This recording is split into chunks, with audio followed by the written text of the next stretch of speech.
दोस्तों, दुखों से घबराना ही सबसे बड़ी कायरता है, क्योंकि सुख दुख तो हमारे जीवन में आते जाते रहते हैं। इसलिए जब भी हमारे जीवन में कोई दुख है तो हमें उसे घबराना नहीं चाहिए, बल्कि उससे दूर कैसे करना है यह सोचना चाहिए। इसलिए दोस्तों, आज की जो बौद्ध कहानी है, इस कहानी के माध्यम से आपको यह पता चलेगा कि हम अपने दुखों को दूर कैसे कर सकते हैं।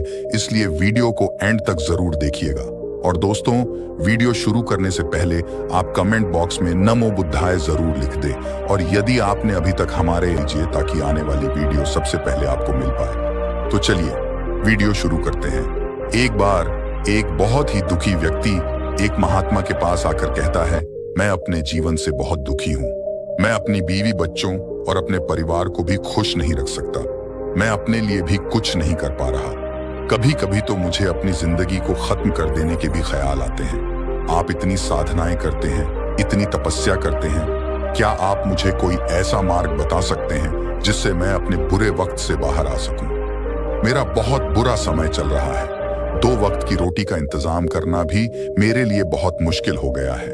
अब आप ही बताइए कि ऐसे वक्त में मैं जिंदा रहूं तो कैसे रहूं, कैसे अपने परिवार को खुश रहूं? कृपया करके कोई साधारण सा तरीका बताने की अनुकंपा करें ताकि मैं आसानी से समझ सकूं, क्योंकि मैं बहुत पढ़ा लिखा नहीं हूं। अगर आप बड़ी बड़ी ज्ञान की बातें करेंगे तो शायद मैं कभी समझ भी नहीं पाऊंगा। यह सुनकर महात्मा ने मुस्कुराते हुए कहा कि तुम एक काम कर सकते हो। उसने सामने की तरफ इशारा करते हुए कहा कि उस ऊंची पहाड़ी पर एक मंदिर है और उस मंदिर के पास चींटियां का एक घर है जहां पर हजारों चींटियां रहती हैं। तुम्हें सुनने में बड़ा अजीब लगेगा, लेकिन वह चींटियां उस मंदिर की जमीन को खराब कर देती हैं। उस मिट्टी की उपजाऊ शक्ति वह खत्म कर देती है, जिसके कारण वहां पर कोई भी पेड़ या कोई भी घास पनप नहीं पाती है। तुम मेरा एक काम करो, उसके बाद मैं तुम्हें तुम्हारे सवालों के जवाब दूंगा। तुम 7 दिन तक रोज उस पहाड़ी पर जाओ और उस चींटियां के घर को तहस नहस कर दो, उसको तोड़ दो। जब भी तुम्हें कोई चींटियों का घर दिखे मंदिर के आसपास तो उसे वहीं पर तहस नहस कर देना। लेकिन याद रहे, घर को तोड़ने में कोई भी चींटी मरण नहीं चाहिए। इस बात को समझने का प्रयास करते हुए वह युवक वहां से चला गया। शायद उसको कुछ समझ में नहीं आया था कि महात्मा जी ऐसा क्यों करवा रहे हैं। वो तो उन चींटियों पर अन्याय कर रहे हैं, उनका घर तोड़वा रहे हैं, उन्हें नुकसान पहुंचा रहे हैं। आखिर कौन महात्मा ऐसा करेगा? लेकिन फिर भी उस महात्मा की बात मानते हुए वह अगले दिन से ही पहाड़ी पर जाना शुरू कर देता है। जब वह पहले दिन पहाड़ी पर पहुंचता है तो देखता है कि बहुत सारी चींटियां अपना खाना जुटाने में लगी हुई हैं। सारी चींटियां कतार से चल रही थीं और अनाज के छोटे छोटे कण उठाकर अपने घर में जमा करती जा रही थीं। यह देखकर पहले तो उस युवक का मन कमजोर पड़ गया। उसने सोचा कि यह इतनी मेहनत करके अपना घर भर रही है और मैं इनके घर को तबाह कर दूंगा तो इनको कितना बुरा लगेगा। लेकिन फिर उसने उस महात्मा की बात याद करते हुए उस घर को तोड़ना शुरू कर दिया। जल्द ही चींटियों में हाहाकार मच गया। वह इधर उधर दौड़ने लगी। अभी तक जो कतार में चल रही थी अब वह बिखर गई और इधर उधर अपनी जान बचाने के लिए भागने लगी। थोड़ी देर में घर टूट गया और सारी चींटियां इधर उधर छुपने के लिए भाग चुकी थीं। ये करने के बाद वह युवक दुखी मन से वापस अपने घर पर लौट आया। उसका मन परेशान था, दुखी था, पश्चाताप से भरा हुआ था। फिर उसने अपने बिस्तर में रात में लेटे लेटे ही सोचा कि अब तो उन चींटियों का घर तबाह हो चुका है। अब वह वापस जाने से क्या प्रयोजन है, अब क्या फायदा होगा? क्योंकि चींटियों का घर तहस नहस करने के लिए महात्मा जी ने कहा था, जो मैं कर चुका हूं। लेकिन फिर कुछ सोचकर अगले दिन उसने फिर से जाने का निश्चय किया और अगले दिन सुबह सुबह उठकर वह वापस उसी पहाड़ी पर पहुंच जाता है। पहाड़ी पर पहुंचकर वह उसी जगह पर पहुंचता है जहां पिछले सुबह उसने उस घर को तहस नहस कर दिया था। लेकिन वह यह देखकर चौंक जाता है कि उन चींटियों ने फिर से अपना घर उसी जगह पर बना लिया था और अब वह फिर से अपने घर के लिए सामान इकट्ठा करने में जुटी हुई थी। उस आदमी को देखकर लगा कि यह चींटियां कितनी मूर्ख हैं। इनको पता है कि कल ही इनका घर इसी जगह पर तबाह किया गया है और उसी जगह पर उन्होंने अपना नया घर भी बना लिया।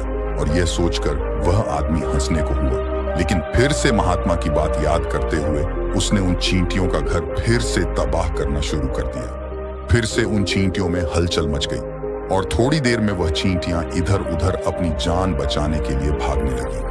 कुछ ही देर में उनका घर फिर से नष्ट हो गया और वह युवक थोड़ा संतों के भाव से कि इस बार तो मैंने अच्छी तरह से उस घर को तबाह कर दिया है। अब तो वह चिड़िया यहाँ पर अपना घर बना ही नहीं पाएगी। इसीलिए जाने से पहले उसने उस घर पर ठंडा पानी भी डाल दिया ताकि चींटियां वहां पर अपना घर ना बना सके।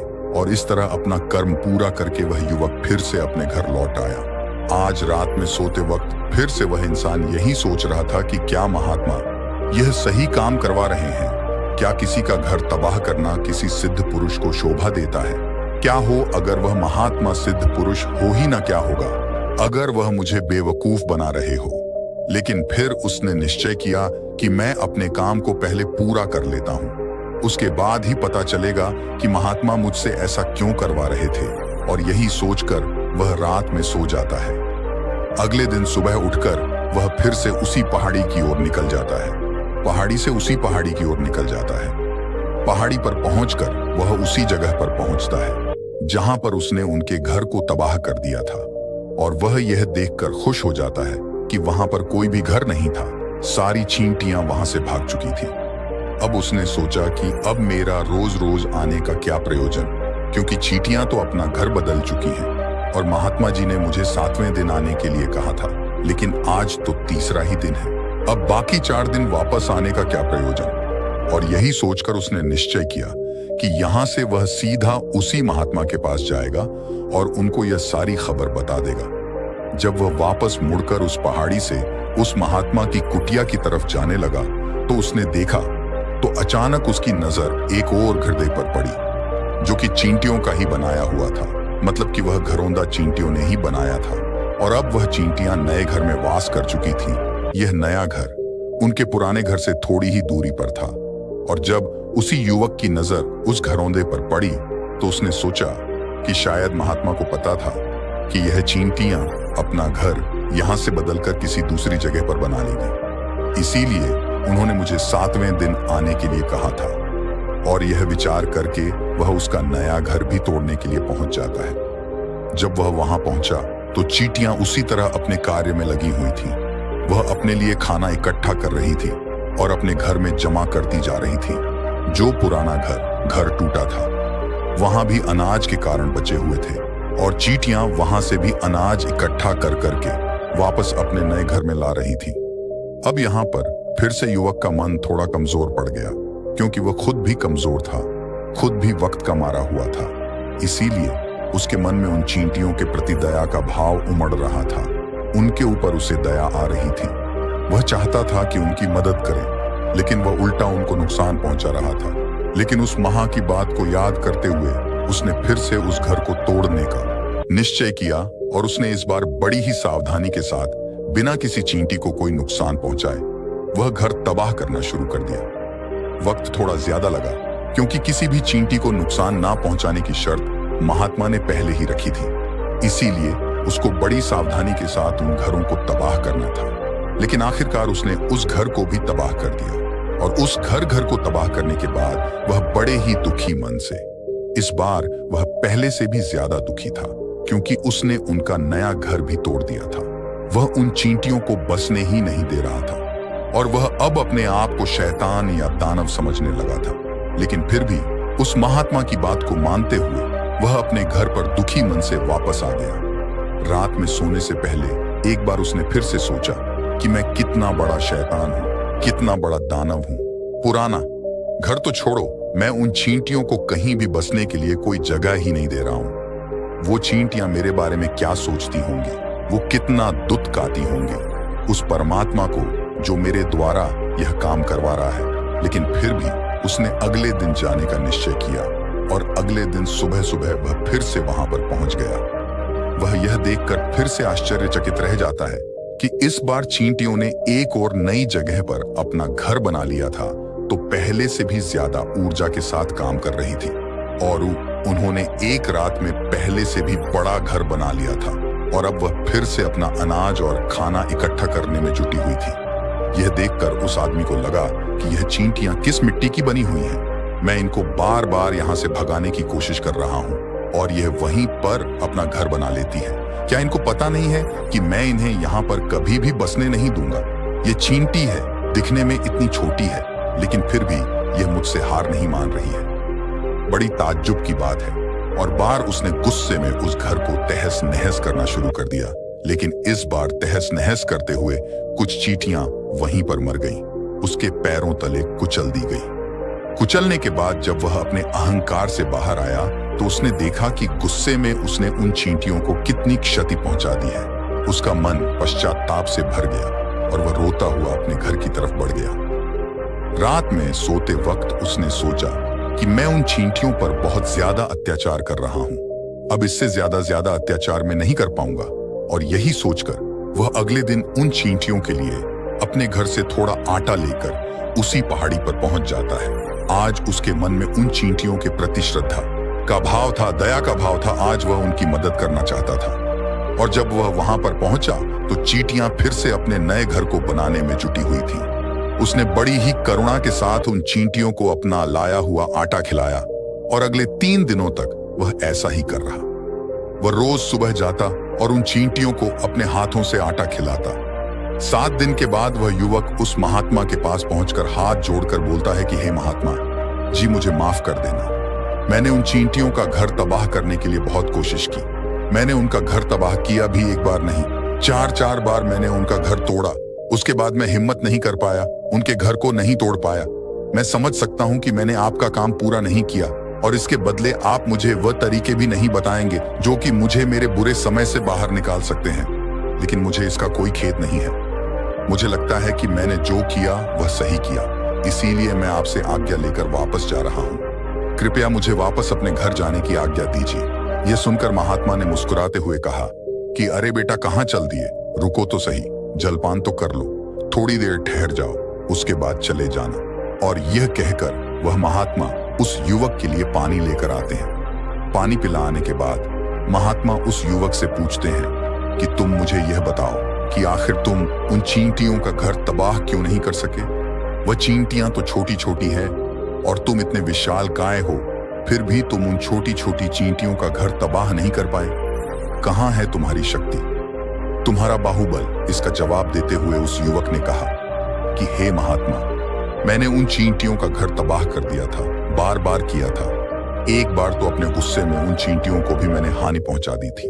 लेकिन जिस दिन मैंने उनको हानि पहुंचाई उसी दिन मेरे को लगा कि मैं इनको क्यों हानि पहुंचा रहा हूं, क्यों इनको इतनी तकलीफ दे रहा हूं। और उसी दिन से मैंने उनको क्षति पहुंचाने की बजाय, नुकसान पहुंचाने की बजाय उनकी सहायता करनी शुरू कर दी। यह सुनकर उस महात्मा ने कहा कि यही तो सीखने की बात है। एक छोटी सी चींटी हमें जीवन का संदेश दे जाती है। मैंने तुम्हें उन चींटियों का घर तबाह करने के लिए नहीं भेजा था। मैंने तुम्हें भेजा था ताकि तुम उन चींटियों से कुछ सीख ले सको। तुम्हें क्या सीख मिली? उन चींटियों से क्या मुझे बता सकते हो? यह सुनकर उस युवक ने पूरी कहानी बयां कर दी। पूरी कहानी सुनने के बाद महात्मा ने मुस्कुराते हुए कहा कि बेटा, पहली सीख जो इन चींटियों से लेने की थी वह यह थी कि तुमने कितनी ही बार उनके घर को तोड़ने की कोशिश की, कितनी ही बार प्रयास किया कि उनका घर तबाह हो जाए, लेकिन वह हर बार अपना नया घर बना लेती थी। उन्होंने कभी भी हार नहीं मानी। अगर वह हार मान लेती तो वह चींटियां तुम्हें वहां पर नहीं मिलती। जीवन कार्यशील का नाम है, कर्मशील का नाम है, लेकिन हम मनुष्य 1-2 बार हार मिलने पर ही टूट जाते हैं, हताश हो जाते हैं और फिर जीवन में प्रयास ही नहीं करते। और कुछ लोग तो अपनी जिंदगी को खत्म करने पर उतारू हो जाते हैं।